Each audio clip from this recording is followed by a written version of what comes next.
Alright, welcome back ladies and gentlemen to the Chupacabra tutorials channel. I'm your host Larry, and today I'm going to show you how you can create a world inside of Minecraft Bedrock that your friends can join, so you don't actually have to like own and rent a server. You can just play it off of someone's computer. And also how to join your friends in their world by adding them to your friends list if you haven't done so already. So the simple answer is all of this is just handled through the play button section here. And you can do things like join and play on your own worlds. You can join and play your friends here in their worlds. If they have a world available, it'll just show up like these worlds right here in the joinable friends section.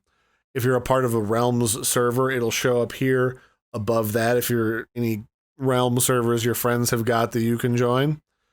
Or if you've actually joined a server for something in the past and you want to rejoin it, you can find a lot of different themed servers through this server browser over here, including some recommended servers that you can play and go have fun with, like Tropical Takeover or Enchanted Dragons, that sort of thing. So in order to create a world that your friends can join, you can do one of two things. You can make a new world, which a lot of people would do. Or if you've got a cool world that you want your friends to check out, you can hit this little pencil icon off to the side, and underneath of Minecraft Multiplayer, you can say that this is a multiplayer game, friends only, or friends of friends, or invite only. I like friends only because, I mean, let's be honest, everyone's got that friend whose extended friend you don't like, so it's a good option. And then you can also set it up so it's visible to LAN players on the same local network as you. So like if you're playing with your little brother or your sister or your mom or your dad or your friend from school, you can click on visible to LAN players. So if they have their computer at your house, they should be able to see it over the network. That said, that sometimes works better than other times. There's no real good guarantee there. So with that out of the way, you can then click back and then click on it to play that. And then once you're loaded into the game, your friends can join you. You'll show up here on this list for them.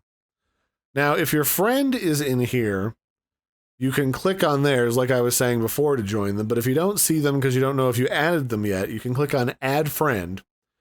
And then it'll show you a list of friends that it recommends based upon the friends of people who are already in your friends list. You can also search for someone by gamer tag, like if you know, Mr. Beast or whatever, which I'm sure there's like a dozen people named Mr. Beast. If you know what their name is, you can search for their name, and then you can click on Add to add them. And once they accept, you'll be able to see each other's playable games together. Likewise, I can also share my name with my friends or this lovely QR code, and then they can add me, and then I can accept, and then they can join me that way as well. So it's really not that hard to create a new world. Like if I create this right now and go to multiplayer, again, I can say, I want the players who have access who are friends.